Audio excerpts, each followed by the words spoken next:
ናሆም ከክፍለ ሀገር እንደተመለሰ ቤተሰቡ ጋር ነበረ ያረፈው። እናቱን ቁጭ ብሎ ሲያወራት እሷ ምንም እንዳላደረገች በልጃቸው መውረድ ላይ ምንም ነገር እንዳላደረገች ስትነግረው እሱም አምንሻለው እናቴ ብሏት ይቅርታ ያደርግለታል። ወይዘሮ ዝናሽም ይሄንን ነገር ደግሞ እንድታጣራ ባለችው መሰረት ናሆምም የአምራን የግል ዶክተሯ ጋር ሄዶ በመሳሪያ በማስፈራራት እውነቱን እንዲናገር አድርጎታል። አምራን ነፍሰ ጡር አልነበረችም።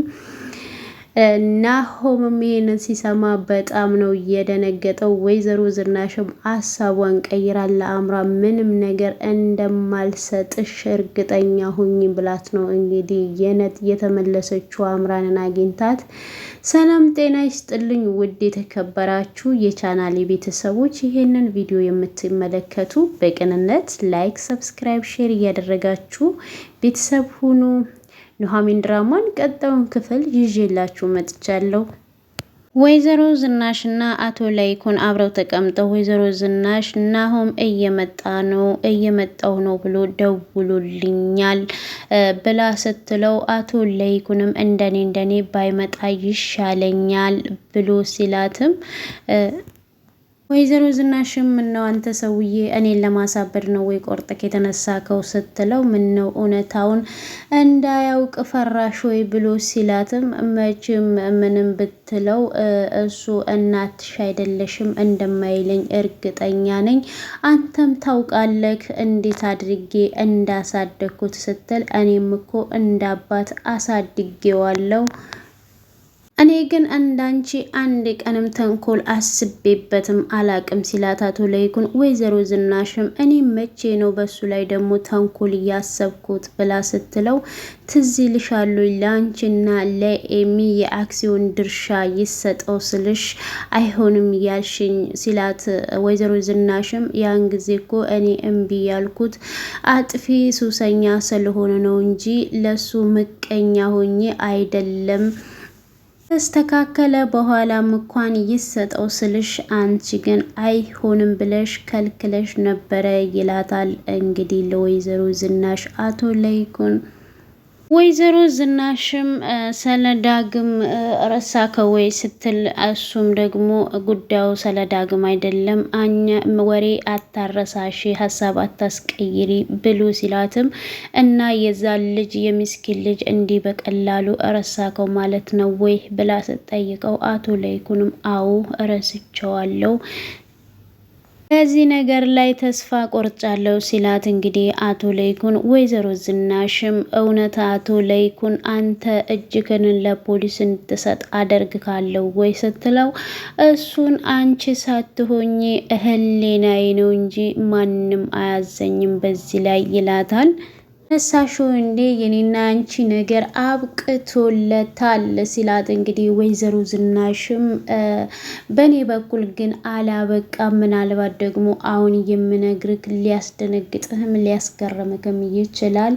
እኔ ግን አሁንም ድረስ አፈቅርካለሁ ስትለው አቶ ለይኩንም እኔም አልጠላሽም ወይዘሮ ዝናሽም እንግዲህ አንድ እድል ስጠኝና ነገሮችን ላስተካክል ከኔ የደበከው ነገር ካለም ንገረኝ እኔ ከበደልኩክ አይበልጥም ብላ ስትለው አይ ምንም ነገር የሚስተካከል ነገር የለም ብሏት አቶ ለይኩን ጥሏት ይነሳል። ወይዘሮ ዝናሽም ሁሉንም ነገር ነው የተበላሸብኝ ይሄ ደግሞ በኔ ችግር ነው ለዛ ለተረገመ ካሜራ ሰጥቼ እንዲቀርጽ ባላደርግ ኖሮ ዛሬ ባዶ እጄን ከዚህ ቤት አልወጣም ነበረ እያለች እንግዲህ እየተጸጸተች ትገኛለች። ወይዘሮ ዝናሽ ኑሐሚንም ወደ ወይዘሮ ገነትም ኑሐሚንን ለመቀበል እቤት ውስጥ እንግዲህ ጉድ እያለች ቡና እያፈላች ወደ ሳሎን መታ ላይ ተሰማን ስትጠራው ተሰማ አልሰማ ይላታል። ለካ እሱ ስፖርት እየሰራ ነው ውጪ። እሷም ትወጣና ምን ነው በአንድ ቀን እኮ ባቢሎንም አልተገባ አልተገነባችም ነገሮችን በቃስ ቃስ ብታደርግ ብላ ትለዋለች። ምን ነው አርጅተሃል ሸምግለሃል እያልሽ ነው ወይ ሲላት፣ እንደዛ ማለቴ አይደለም ደስታህንም በልኩ አድርገው ቃስ በቃስ ነው ነገሮች የሚስተካከሉት ትለዋለች። እሱም ልጆቼን ሳልድር አልሸመግልም ይላታል። እኔ የምልሽ እች ልጅ ዛሬ አይደለም ወይ እመጣለሁ እያለችው ብሎ ሲላትም ዛሬ ልጅክ ስለምትመጣ በጣም ደስ ብሎካል ስትለው፣ ተሰማም እንግዲህ እኔ በሷ ነው ደስታ ነው የምተነፍሰው የምልሽ ሲላት፣ እንግዲህ ኑሐሚንም በሩን ከፍታ ትመጣለች። ኑሐሚንም አባቷን ስታዩ ትደነግጥና የያዘችውን ሻንጣ ትወረውራለች።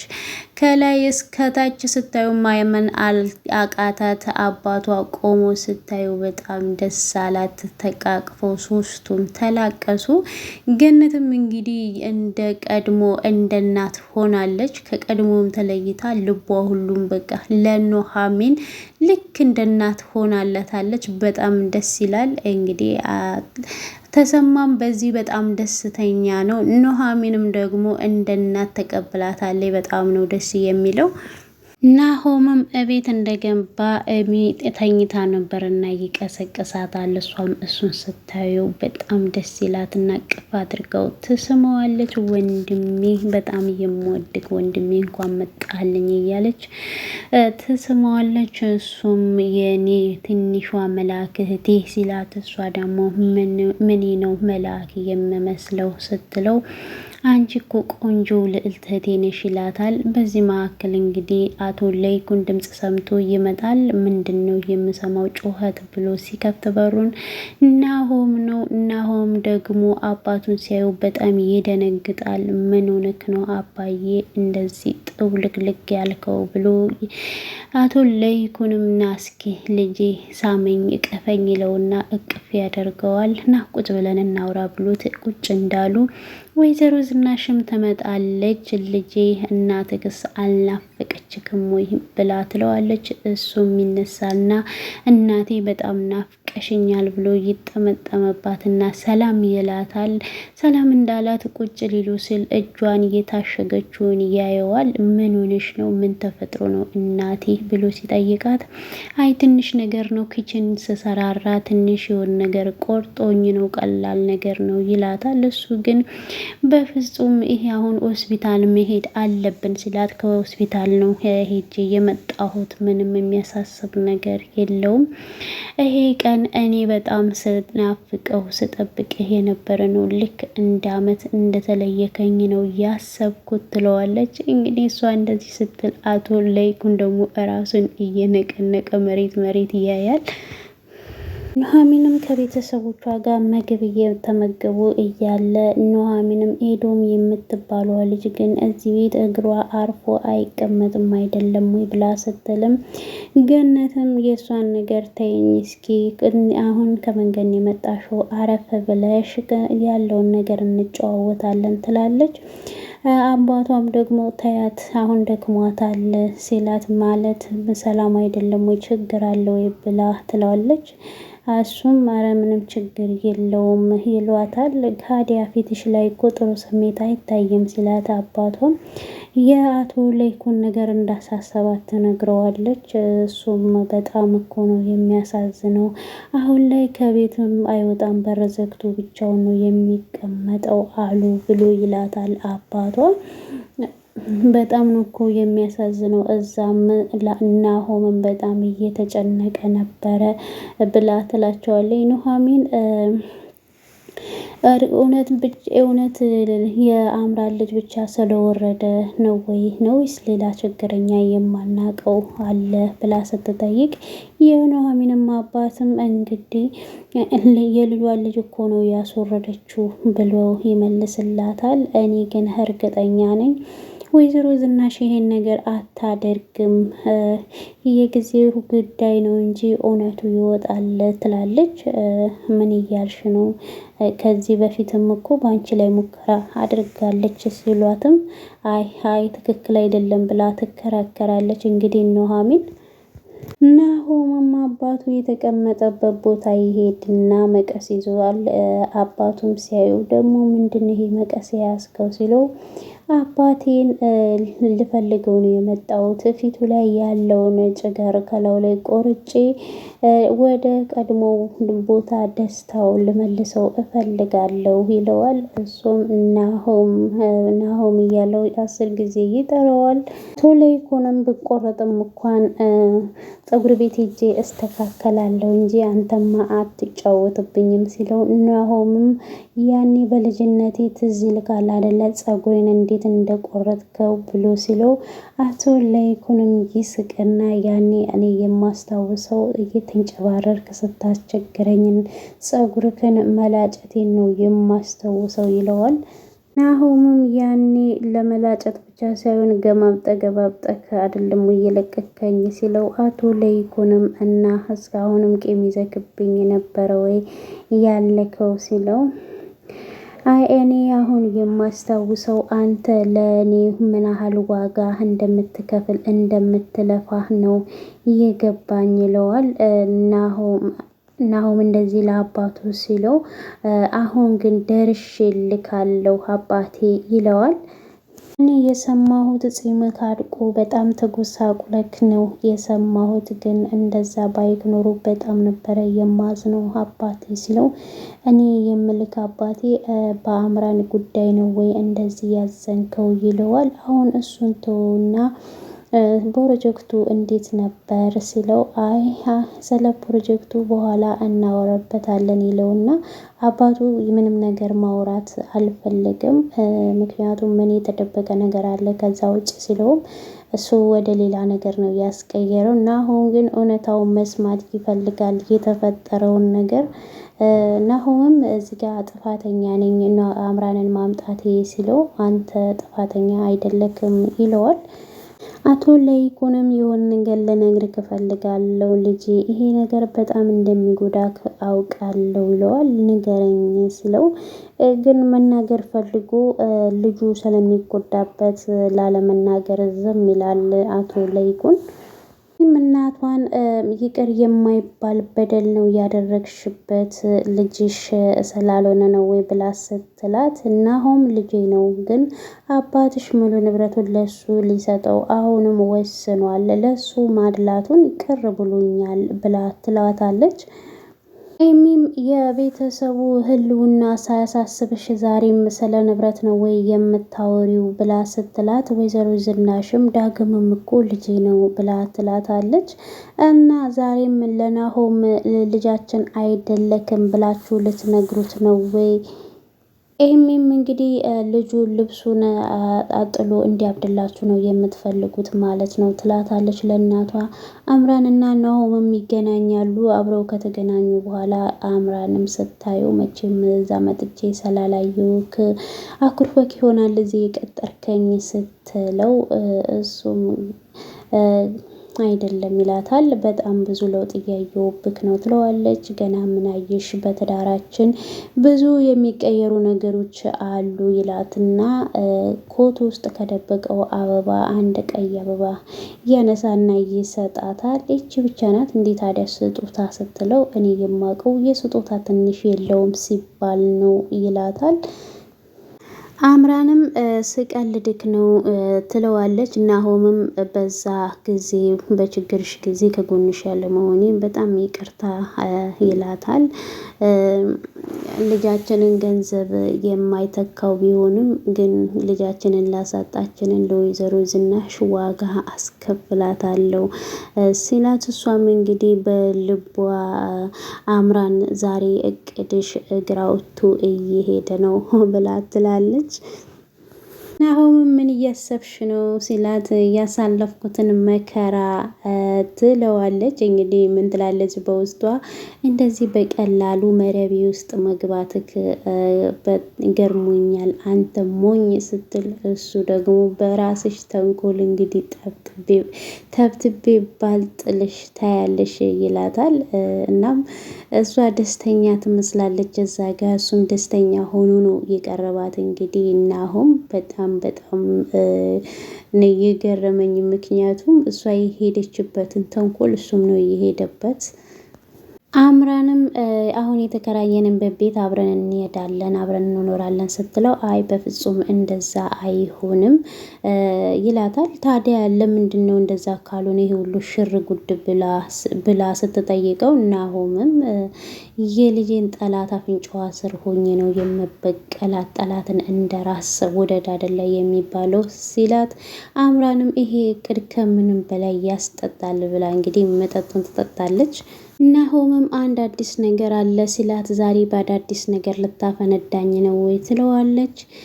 ያጣነውን ልጃችንን ለምን አንተካም ብሎ ሲላት፣ እሷ ፊቷን ኮስተር ታደርግና ናሆሜ የልጄ ሀዘን ቁስል ከልቤ አልወጣም፣ አሁን ግን ያንን ማድረግ አልችልም ትለዋለች። እሱም ዶክተሩን አማክረን ሲላትም አልተቀበለችውም፣ ግን አብረን ማደር እንችላለን ነው ያለችው። እሷም አልናፈቅኩም ወይ ስትል በጣም ናፍቀሽኛል፣ ግን ፍቀጅልኝና እፊታቸው ስራቸው ሆኜ ልበቀል ሲላት፣ እሷም በጣም ደስ ይላታል። የኔና ሆም በቃ አሁን እንጠጣ ብላ አብረው መጠጥ እየጠጡ እያለ ልክ ስትወጣ አበባውን ጋርቤጅ ውስጥ ትወረውረዋለች። አምራን ለወይዘሮ ዝናሽ ስልክ ስደውልላት ወይዘሮ ዝናሽም ስልክ ታነሳና ምን ፈለግሽ ስትላት፣ አምራንም ቆይ ሁሌም አንድ አይነት አቀባበል መቀበል አይደብርሽም ወይ ትላታለች። እሷም ምንድነው የፈለግሽው ስትላት፣ አሁን ላይ ልጅሽ መጥቷል፣ አሁን የምትናገሪበት ኃጢአትሽን የምትናዘዥበት ሰዓት ደርሷል ስትላት፣ አምራንም እሷም ደግሞ እኔ ያለ ኃጢአቴ ባልሰራሁት ነገር የልጅ ገዳይ እኔ ነኝ ልል አልችልም ትላታለች። እሱን ካላደረግሽ ደግሞ በራስሽ እጅ ቪዲዮ የተቀረጸው ለአቶ ለይኩን እልክለታለሁ። በዛ በቪዲዮ ደግሞ አስፈራርተሽ ብዙ ገንዘብ መቀበል እንደፈለግሽ የቪዲዮ የቀረጸውን ልጅ እልክና እንዲናገር አደርገዋለሁ ብላ ትላታለች። ወይዘሮ ዝናሽም የፈለግሽውን ነገር ማድረግ ትችያለሽ፣ አሁን ላይ ሁሉም ነገር እየተበላሸ ስለሆነ ስለዚህ ምንም የምፈራውና የሚያስጨንቀኝ ነገር የለም ትላታለች። ያንን ቪዲዮን ሲያይ ምን ያደርገኛል ብለሽ አስበሽ ነው? ያው መታሰር ችግር የለብኝም ብርቅ አይደለም እታሰራለሁ ስትላት፣ መታሰር ብቻ ሳይሆን ግንባርሽን ብሎ ሊገድልሽ ራሱ ይችላል ትላታለች።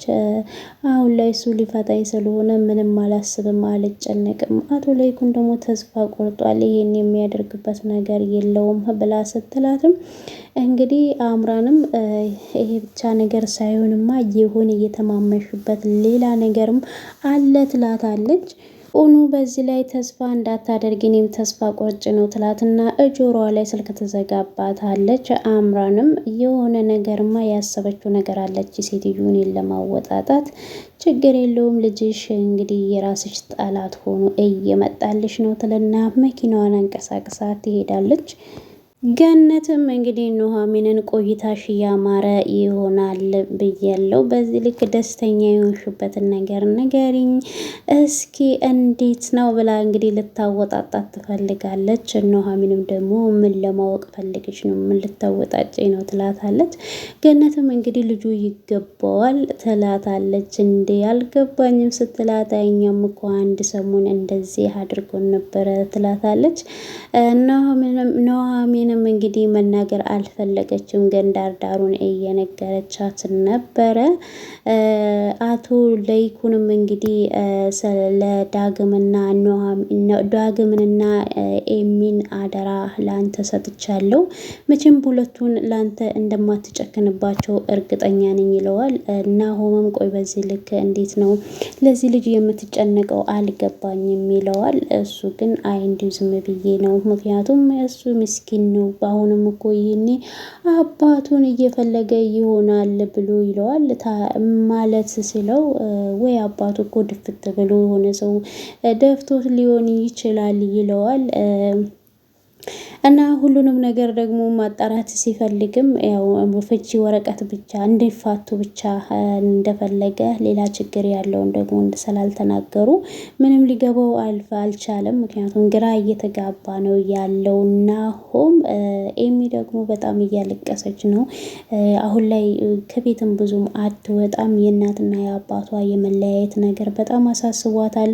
ወንድምሽ አይደለም ከተባለች በኋላ እሷም ውስጧም ሰላም አይደለም። ወይዘሮ ዝናሽም ለአምራን አስረግጣ ነው የነገረቻት ምንም አይነት ነገር እንደማትሰጣት።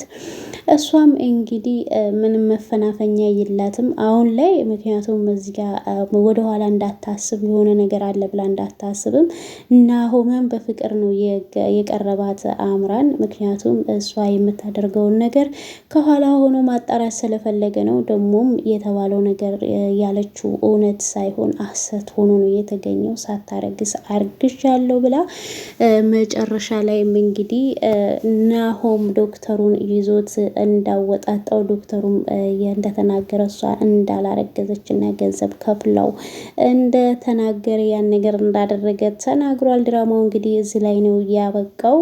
ቀጣይ ክፍል እንግዲህ ምን ይሆን? በጣም አንጠልጣይና አስተማሪ ድራማ ነው።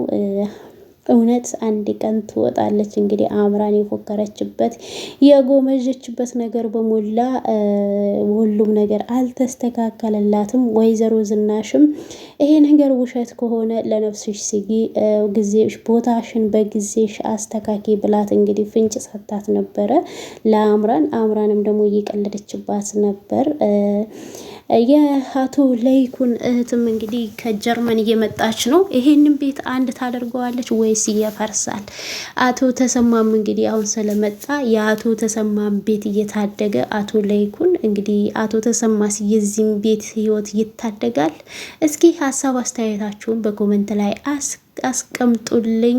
በቀጣይ ቪዲዮ እስከምንገናኝ መልካም ቆይታ ይሆንላችሁ። እግዚአብሔር አምላክ ሀገራችንን ሰላም ያድርግልን። ይሄንንም ያለንበትን ሀገር ሰላም ያደርግልን። ሰላም ካለ ሁሉ ነገር አለ።